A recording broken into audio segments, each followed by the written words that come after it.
Okay, so future jobs, right? It's on everyone's mind. What are we even going to be doing in a few years? It does make you wonder, doesn't it? Especially with all this talk about AI and automation. Exactly.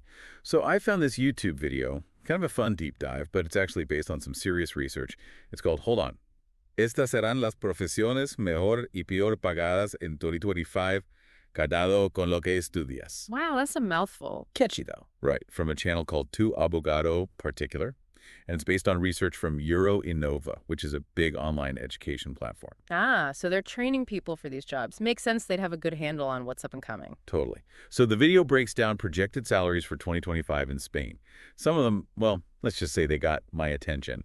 What stood out to you when you watched it? Honestly, the sheer range, like at the top, we're talking plastic surgeons raking in a cool $110,000.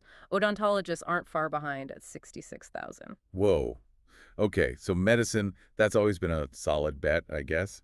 But those numbers are pretty eye-popping. Yeah, and it's not just doctors. Petroleum engineers are estimated at 62,000 euros, and even systems engineers, a respectable 35,000 euros.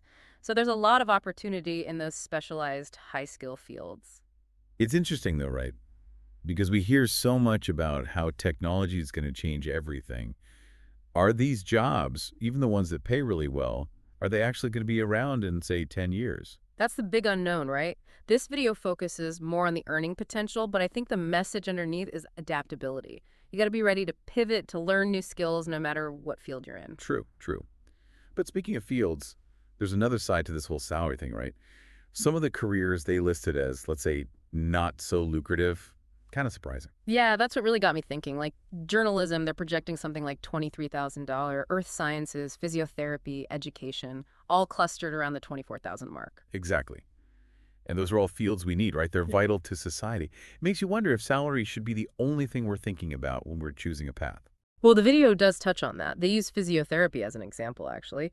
Average salary, pretty low, but they point out that if you're skilled, you can build your own business, maybe a private practice, and suddenly that earning potential goes way up. Ah, so it's not just about the job title. It's about how you approach it. Like, entrepreneurial thinking is becoming a must-have, no matter what you do. It seems that way. Mm. And it ties into this whole gig economy thing we're seeing, right? More short-term contracts, freelance work. That can be risky, but it also opens up opportunities if you're savvy. So let's break that down for our listeners a bit. What exactly is the gig economy, and why is it such a big deal? Basically, it means the old model of like one job for life that's fading away. It's becoming more project-based, skill-based. You Yeah. might have multiple clients, short-term gigs. So less security, but potentially more freedom if you can hustle. Exactly. And this video, it doesn't explicitly say this, but I think it's implied.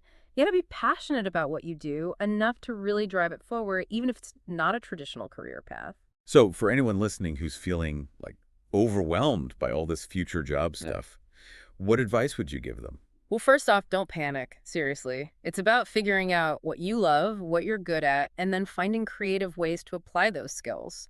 Maybe it is a high-paying, specialized field, or maybe something totally different, something you build yourself. That's great advice. And even if you're not sure yet, like, stay curious. The world is changing fast, but that also means there are tons of new opportunities popping up all the time. Absolutely. And never stop learning new skills, new tech. It's all about being adaptable. Who knows what amazing jobs will exist in 5, 10 years? Well said. So big thanks to everyone for joining us on this deep dive into the future of work. Hopefully it's given you some things to think about, maybe even spark some ideas. And hey, if you have any thoughts, anything you're curious about, let us know. Maybe it'll inspire the next deep dive. Until then, keep exploring, stay curious, and remember, the future is what we make it. Absolutely. So long, everybody. See you next time.